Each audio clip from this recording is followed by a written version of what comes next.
Hillary, have I? Yeah. I feel like I talk about this every fucking time I do the show now, but have I told you that I've started drinking beer? It's non-alcoholic beer, but it actually tastes like beer. Like it tastes. Ooh. It tastes like an IPA. Okay. And they're like, I mean, not that I'm counting calories, but they're like 35 calories, so you can just like pound the shit out of them. I look like a champion because I can drink like, I actually don't drink that many of them because they're very filling, but I don't, I haven't, it's been like 3 years since I've drank alcohol, but I miss the taste of beer. Anyway, so I just thought I'd share with you this marvel of technology. I'm so glad you found that because like you did used to like you loved your beer God, when you were drinking, beer. Like you and I like we would share our love of beer all the time and like this is like craft non-alcoholic beer and they have it in all types of flavors. Like I've had like a Beck's, and it's like that tastes like shit. It's like that's the Michelob Ultra, of non-alcoholic beers. So that's cool. It's bullshit. They have like porters and they have like IPAs and they have like golden ales and like different brands. Like we can actually go to the Ale, which is one of those like growler places in Oakhurst, and they sell it. Holy shit! I know. It's like that's really cool. It's really changed my life.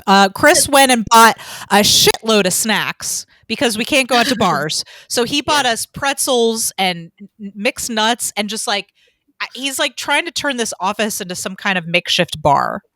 I love that. So we just, I think we just miss going to places. I know. You can see I have my bar back here with all my beers. Nice. When I went down to visit my sister and brother-in-law a couple months ago, he also loves beer. So we always trade.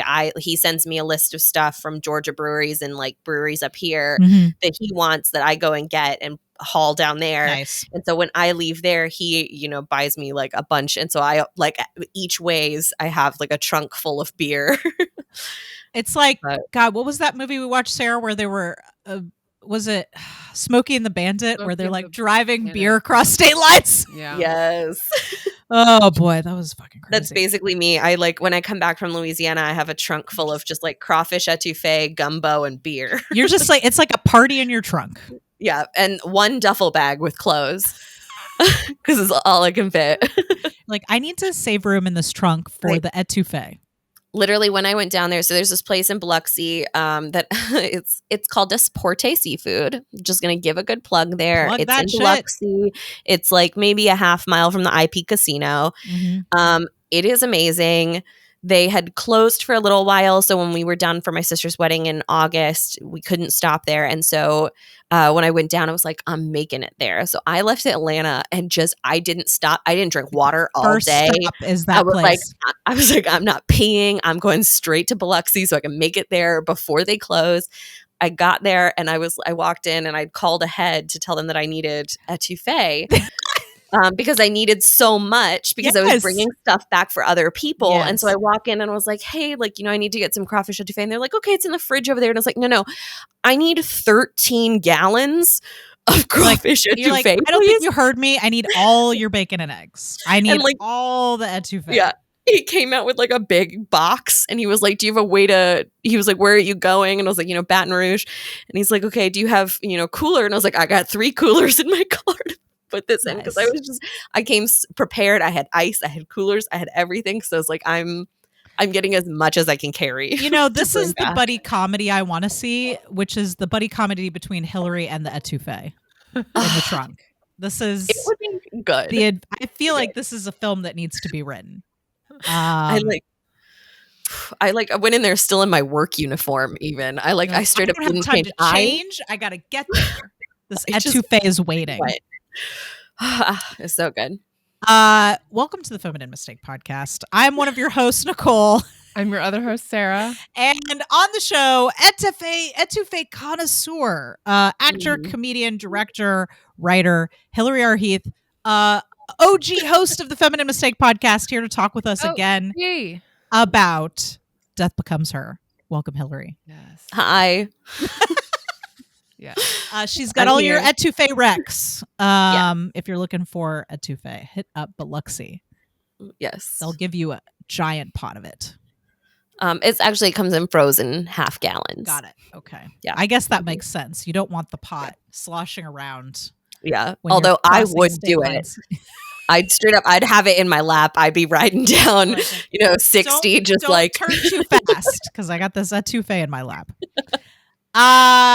Hey, what have you guys been watching? Okay. Okay. Get a little wet my whistle with a little champagne. So I got really into period pieces after I watched Bridgerton. Ooh. Which I feel like has been talked to death, but it's a very sexy little Shonda Rhimes show. I think I need to hit that up. It's very good. And then I started watching after that these shows on Stars because I had a free, thing, and now I've renewed it. But it's The White Queen, The White Princess, and The Spanish Princess. It's I have 3 not different heard of series. these. I'm writing this down. They are excellent. It starts with The White Queen, which is what is it? Edward the Third or Edward? What's the Shakespeare play? Henry VIII. No, it's Edward. No, Richard. It's Richard the Third. That's the one I'm thinking of. Okay. Richard the Third, but it starts around Richard the Third time, a little before that, with the War of the Roses, for the white stuff. Yeah, for the White Queen, and then the White Princess is right before Henry Tudor. And then the Spanish Princess is Catherine of Aragon and Henry Tudor. I love her. So it is very good. It's a really good 3 series, and you'll recognize a lot of people in it. This White Princess is Julie Comer from Killing Eve. Oh, okay. She's the lead in that one. And then if you watched Game of Thrones and the character Miranda, who was Ramsay's kind of like evil little mistress. Yeah, she was good. She plays Catherine of Aragon in The Spanish Princess. So and it's a great series because, you always see the Anne Boleyn, Henry Tudor kind of thing. Yeah. And this is all pre-Anne Boleyn. So you don't even get that until the 2nd season of Spanish Princess. It's like we've told that story. Right. Let's give some of these other weirdos a try. And it's, it focuses on the women, and like it's cool. It sort of shows, and like, I don't know how true it is. I don't know. I'm not a scholar of that time period. But as long as it's salacious, I will be into it. It's great because there's a lot of politics in it, but you also get to sort of see that the women are sort of the hand that turns everything, which is very exciting. Which is a bit Game of Thrones like, I feel. It is, but there's no magic. Well, there's some witchcraft in the 1st season, but I'm into that. Yeah.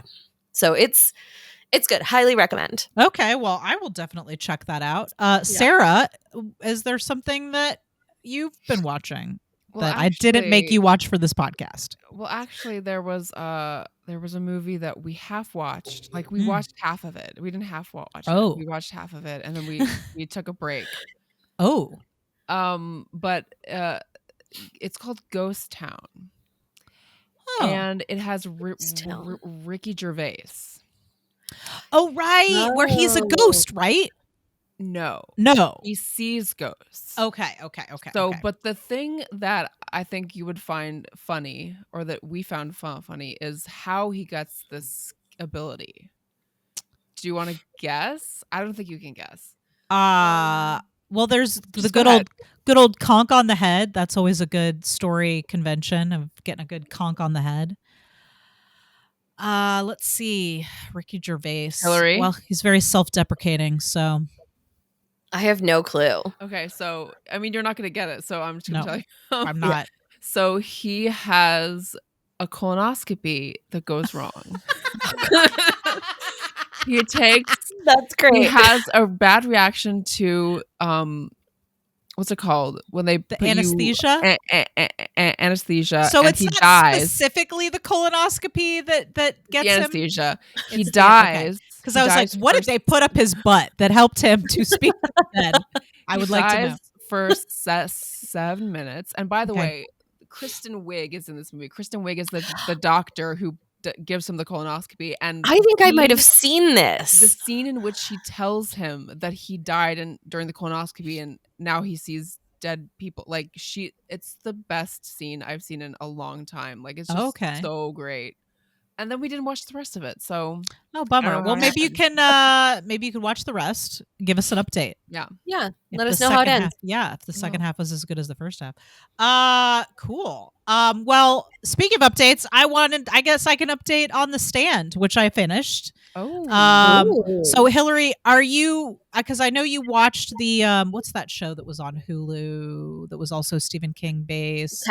Castle Rock. Castle Rock. So how, like, have you read The Stand? Are you a big fan? Are you planning to watch this miniseries? So I love Stephen King because, my mom's side of the family's out of Maine. So I've always loved him. Yeah. I've tried to of run course. into him at many a diner. I have lurked in a diner trying to find Stephen King, but his lake house isn't far from mine. So, Oh, wow. but the only actual book that I've ever read of his, was the short story, Rita Hayworth and the Shawshank Redemption. Right. The one that Shawshank is based on. But I've started Langoliers and it was too scary. And for some reason, it was in my middle school library, and I remember reading it with my little book light. So there's some fucked up shit in there that should probably not be in a middle school library. Book light. I had a book light. Oh my god! I woke up my whole family because I shut this giant hardback book and threw it over the edge of my bunk bed and woke my whole house up. So that's my experience with Stephen King. I love him, but he's very scary. So do you think you're going to watch The Stand? Because I don't want to spoil anything if it... Okay. I don't care about spoilers. Just to recap what I said last time, which was that I had a problem with they were shuffling the time around. So this also may not be a show you want to watch right now because it is about a pandemic, basically, a super flu that kills everyone, except for a small handful of people. It actually is a really good book, by the way. Kills everyone but a small handful of people. It's unclear. There's no reason particularly why, but they're immune. And then they kind of get divided into these camps of the good and the bad. And the bad is in Las Vegas, and the good ends up in Colorado, in Boulder, Colorado. And they're having dreams about these two different people. And they're either going to go for the Randall Flagg, or they're going to go for the old lady in the cornfield who, she actually starts in Nebraska, then they move to Boulder. Now, the cornfield is in the fucking show, but the show never starts in Nebraska. So it doesn't make any goddamn sense because there's no fucking cornfields in Boulder. But anyway, so my problems with the show were that they actually cut out most of the super flu, which was like the first fourth of the book or the third of the book or whatever. Okay. They cut it out and made it flashbacks and jumped around in time. And it was I was like, if you haven't fucking read this book, I feel like you aren't going to know what's going on. I loved the casting. A lot of my favorite characters that were main characters in the book got side charactered. They made them side characters like Nick Andros, which made me very upset. So I got to the end of this thing. I saw it through. And the second to last episode, I have to say, was actually quite good. Once they got to Vegas for the standoff, the stand itself between good and evil, I thought they handled it very well. In the miniseries in the 90s, which is the only other thing I have to compare to, it all kind of fell apart. The effects were a little shitty. It just feels a little cheesy there at the end. Alexander Skarsgård plays Randall Flagg, who's basically like a not the devil, but like the devil of the story. And he's everything you could want in Alexander Skarsgård. He's hot and he's saucy and he's wearing denim. And in the last episode, he's like basically wearing like a denim jacket, but no shirt. And it's just like all the things that you want from Alexander Skarsgård. Had no problem with that. But the second to last episode was quite good, I thought. And that, of course, but then the last episode, because now they've already defeated Randall Flagg, right? Is the last episode, and the last part of the book is really the remaining survivors who survived the standoff traveling back home to Boulder, where everybody's waiting for them, which sounds boring. But what it's about is really this one character kind of rebuilding himself physically because he's injured, and spiritually. And like one of the characters who's died kind of comes back as a ghost to help someone else like nurse him back to life. And these characters get to have closure that they didn't get to have because he's dead. Right. So all this stuff. And so it's very like, I thought it's a really beautiful ending, and unusual because usually after the big conflict, it's over. But we have fallout of like, how do we heal after that? And that's what made the ending to that special, I think. Instead, they wrap all that up in the first 5 minutes of the last episode, and then they go off on a tangent of this whole story that never occurred in the original story. Now, the last episode is written by Stephen King, so we have no one to blame but Stephen King himself.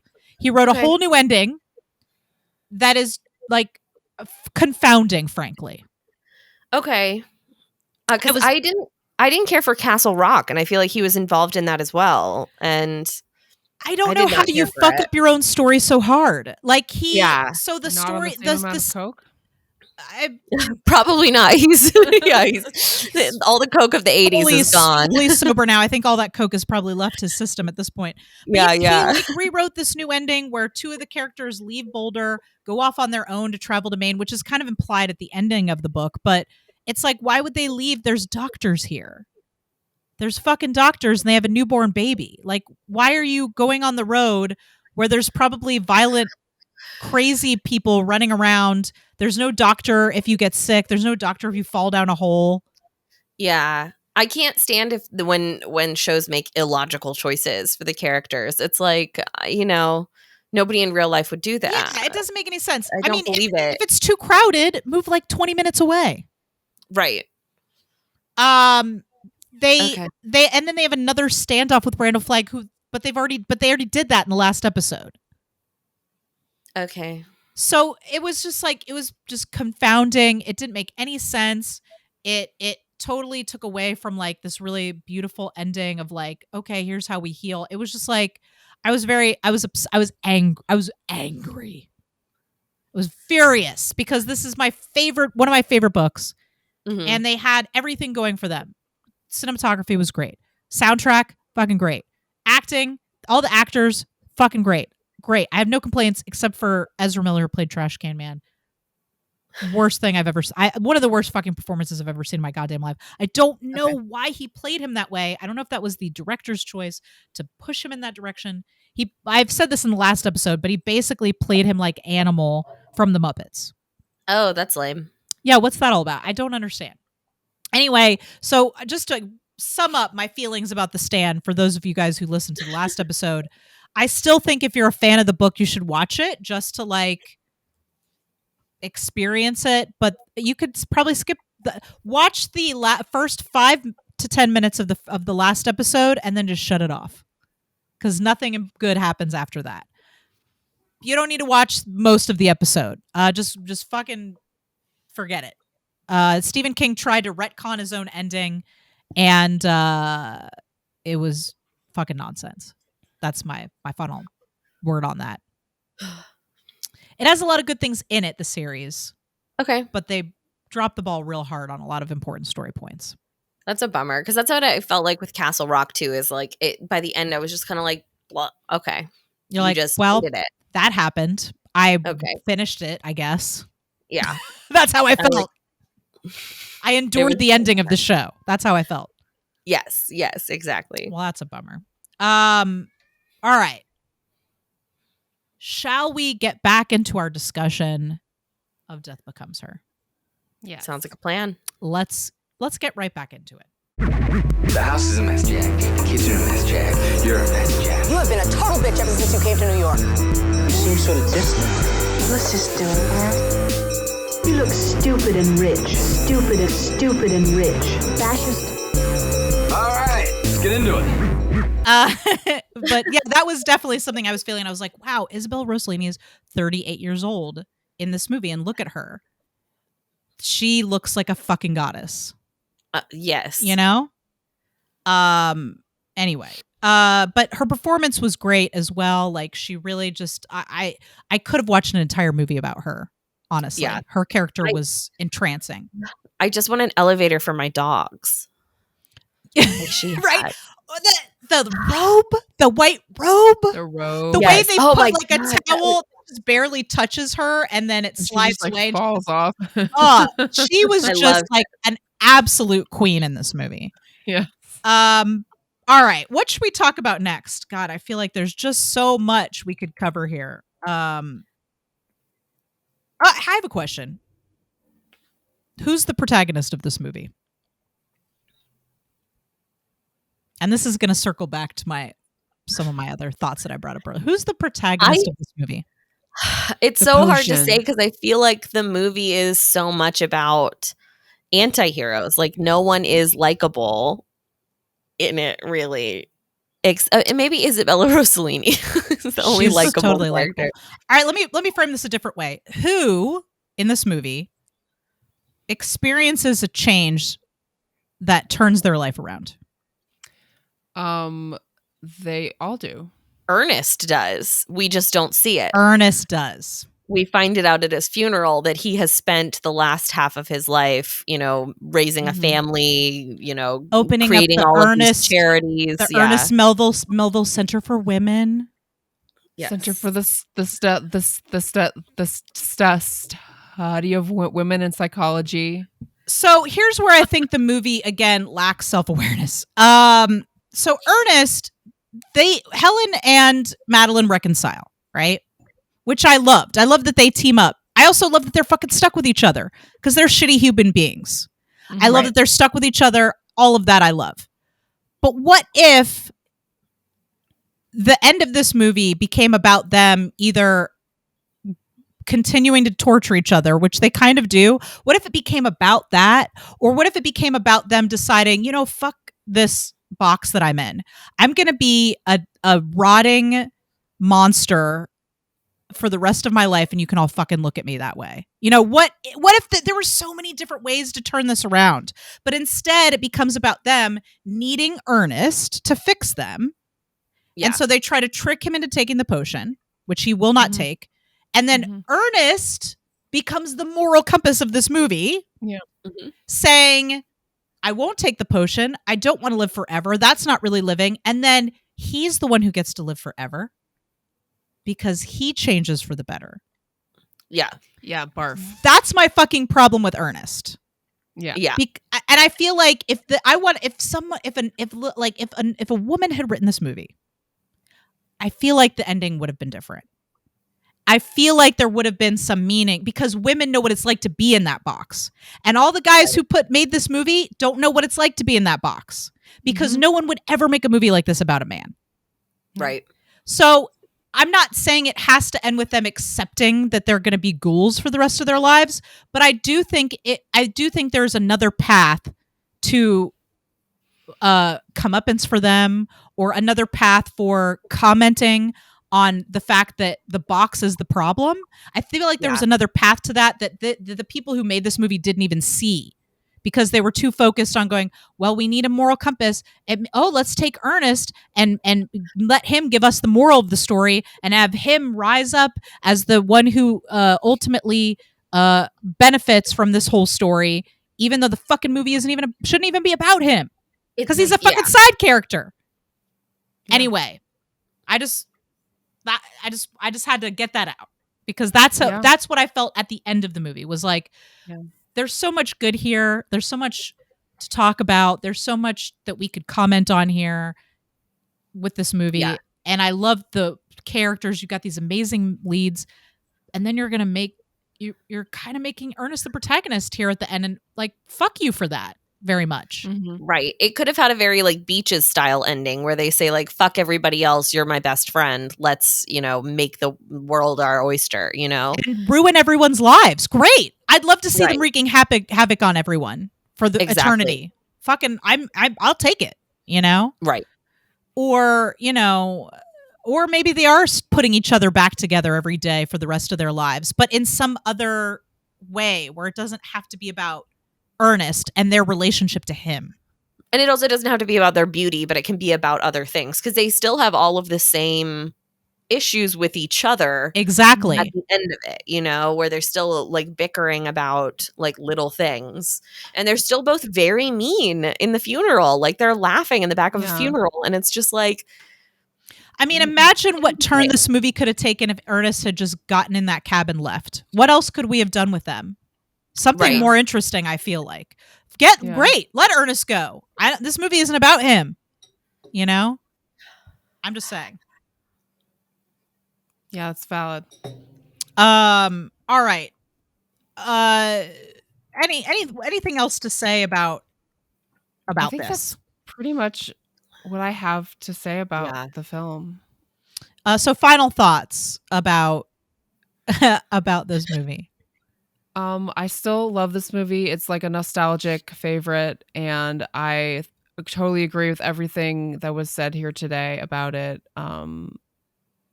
But I still like, it's fun. Like I see all the issues with it, but I still think it's fun, and it didn't do me any harm when I was a kid. So No, Yeah, because I don't know. we've already been Yeah. told that we belong in this box. It's not this movie's fault. I agree with Sarah. You know, I think it's a funny movie, and I got some good tee-hee-hees out of it, and you know, no harm done.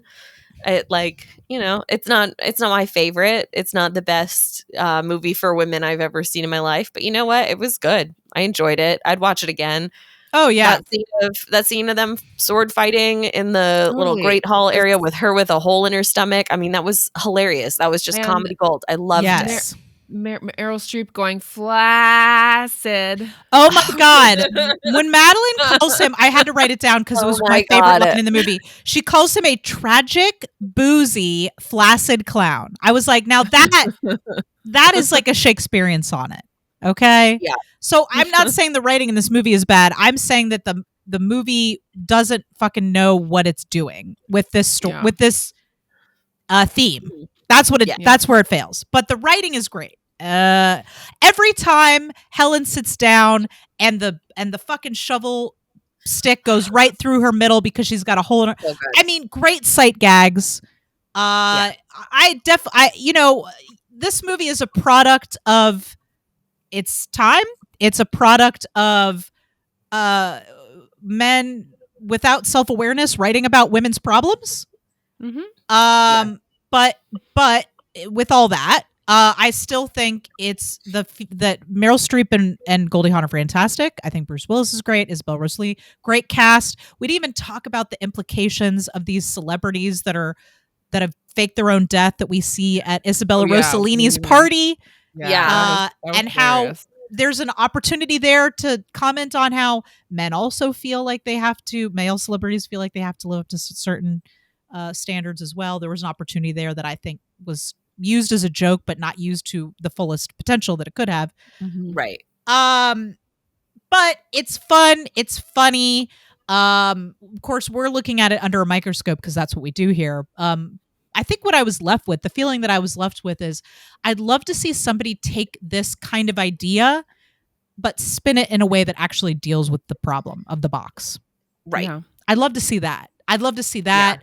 I'd love to see women being awful to each other, but then also have some kind of self-awareness. Right. That would be cool for me. Yeah. I also just think it would have been a much more interesting movie if they had taken this idea of, in the pursuit of getting eternal youth, they completely screw themselves into being uglier than they started. Oh, You know? absolutely. Which I think that yeah, that's a really interesting idea to play with. absolutely. So by the time you finally get the potion, you're already so disgusting that now you're just going to be stuck this way forever, you know? Right.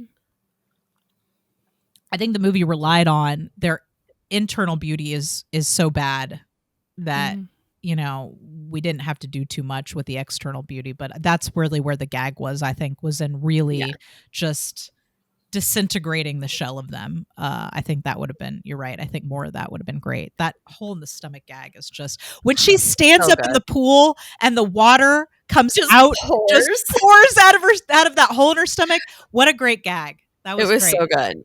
It was so good. Sarah, thank you for suggesting this movie. It gave us so much to talk about. And even though I had a lot of gripes with some of the bigger themes, I had a tremendously enjoyable time watching it. And I would absolutely watch this again. Are you kidding me? Yeah. I'd be interested to hear what my daughter thinks about this movie. She's yeah. got an even more critical eye than I do. She would be Definitely. like, I don't get it. Why do they like him? Yeah. What is wrong with this I'd guy? love to hear what Charlotte thinks, because I was like her age when I was like, yeah, this is fun. Yeah. But yeah, I would absolutely Charlotte, I feel watch like this would again. I want to hear Charlotte's thoughts on the neck backwards scene. Oh, feel like she she would really love did this that. macabre She'd shit. love it. She loves She'd this love it. macabre kind of shit. I'm trying to think if there's anything purely objectionable in this movie that would be. There's the one shot of a nude woman in the Right. pool house, Yeah. but that's it. Well, she's seen The Really. Shining now, so Yeah. Oh, no, yeah. this is fine. If she's seen the bathtub lady in The Shining, Yeah, she's I was laying in bed. We were watching it in my bed on Halloween, and I was like, the remote's really far away, and I should fast forward through the naked lady in the bathtub. But you know what? It's just That's the most terrifying moment. Like, yeah. that terrified me when I was a kid. Yeah, that The was pretty twins scary. really scared me. Oh yeah, for sure.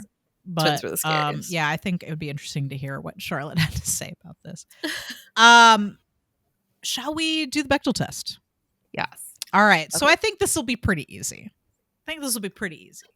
Does this movie have more than one female character? Yes. Yep. I would say it has 3 pretty strong female characters in it. Do they have names? Yes. Yep. They do. I can't remember what Isabella Rossellini's character name is. The devil. Just But kidding. she has hold a on. name, right? Yes, she does. She hasn't. It's Liesel. Liesel, that's right. Something or other. That's right. Yeah. Do they talk to each other? Yes. Do they talk about something other than a man? Yes. They absolutely do. do. And there's a lot. There's like yes, the man is in a sort of an engine for some of their conflict, but there's a lot of other stuff going on here. So this Doesn't pass the backwards Bechdel test. which is 2 men talking to each other. Good. You know what? Oh. Fuck those guys. They've had their time. Yeah, fucking bummer.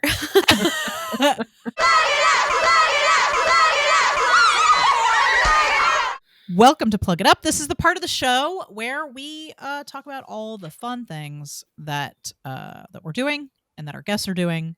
And I'm going to throw it over to our guest Hillary R. Heath to tell us about what would you like to plug? What are you up to?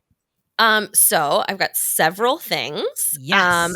But you can always, if you just want to get a good overview, you can follow me on Instagram or Twitter or Facebook, Hillary R. Heath. But you can also follow the sketch comedy group that I produce called Black as Fuck. Obviously, I am not on stage for it, as I am a white woman, but I do behind the scenes work for them and produce it. And you can follow them at blackaf_comedy on Instagram. Great group. And I have 2 other film projects that I'm currently working on. One of them is a series that I've written with Jasmine Waters. It's called Between, and it's about 2 young Southern women just trying to rekindle their friendship that they had in high school. Nice. And you can follow us on Instagram at Between the Series.